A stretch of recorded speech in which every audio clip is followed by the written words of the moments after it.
പട്ടിണി കിടന്ന് മരിക്കേണ്ടി വന്നാലും ഇവൻ രോഗിക്ക് മുന്നിൽ ഒരു നേരത്തെ ആഹാരത്തിന് വേണ്ടി കൈ നീട്ടരുത്. അങ്ങനെ നീട്ടേണ്ട ഒരു അവസ്ഥ വന്നാൽ ഒന്നും നോക്കരുത്, പോയി അങ്ങ് ആത്മഹത്യ ചെയ്തേക്കണം. കാരണം ആത്മാഭിമാനം പണയം വെച്ച് ഒരിക്കലും ജീവിക്കരുത്. നിങ്ങൾ ഈ വീഡിയോയിൽ കാണുന്നത് ഉത്തർപ്രദേശിൽ നിന്നുള്ള ഒരു കാഴ്ചയാണ്. അവിടെ ഒരു ഗ്രാമത്തിൽ ഭക്ഷണ വിതരണം നടത്തുന്നു. ആ വിതരണം നടത്തുന്ന സ്ഥലത്ത് ഭക്ഷണം വാങ്ങിക്കാൻ തൊപ്പിയൊക്കെ വെച്ച് ഒരു മുസ്ലിമായ വയോധികൻ ചെല്ലുന്നു. ബാക്കി നിങ്ങൾ കണ്ടു നോക്ക്, എന്നിട്ട് ബാക്കി ഞാൻ പറയാം. जय श्री राम, जय श्री कृष्ण, जय श्री राम, बोलो जय श्री राम। जय श्री राम मिलेगा तभी प्रसाद मिलेगा। എന്തൊരു മനുഷ്യരാണെന്ന് നോക്കണേ. ഒരു നേരത്തെ ആഹാരം കൊടുക്കുമ്പോൾ പോലും അതിൽ വരെ വർഗീയത കാണിക്കുന്നു. ഭക്ഷണം വിതരണം ചെയ്യുന്ന ആള് പറയുന്നത് ജയ് ശ്രീറാം എന്ന് പറഞ്ഞാൽ മാത്രമേ ഭക്ഷണം തരുള്ളൂ. പക്ഷെ ആ വയോധികനായ മനുഷ്യൻ അവര് ജയ് ശ്രീറാം എന്ന് വിളിക്കാൻ പറയുമ്പോൾ വളരെ ചിരിച്ചുകൊണ്ട് ജയ് ശ്രീറാം എന്ന് തിരിച്ചു വിളിക്കുന്നു.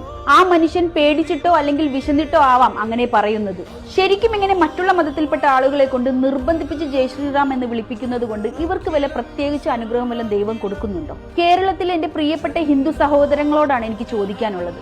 നിങ്ങൾ ഈ പ്രവൃത്തിയോട് അനുകൂലിക്കുന്നുണ്ടോ? ഈ ചെയ്തത് ശരിയാണെന്ന് നിങ്ങൾക്ക് പറയാൻ കഴിയുമോ? കേരളത്തിലെ ഒരു ഹിന്ദുക്കളും ഈ ചെയ്ത പ്രവൃത്തിയെ സപ്പോർട്ട് ചെയ്യില്ലെന്ന് എനിക്ക് 100% ഉറപ്പുണ്ട്. കാരണം ഇവിടെയുള്ള ഹിന്ദുക്കളെല്ലാം നല്ല മനുഷ്യപ്പറ്റുള്ളവരാണ്. അവരൊന്നും ഇങ്ങനെ ചെയ്യില്ല.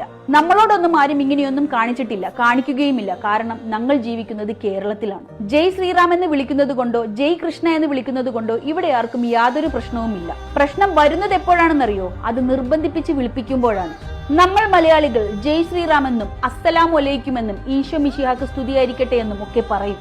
ഇതൊക്കെ ആരും നമ്മളെ കൊണ്ട് നിർബന്ധിപ്പിച്ച് പറയിക്കുന്നതല്ല. ഇതൊക്കെ നമ്മൾ സ്വയം ഇഷ്ടത്തോടെ പറയുന്നതാണ്.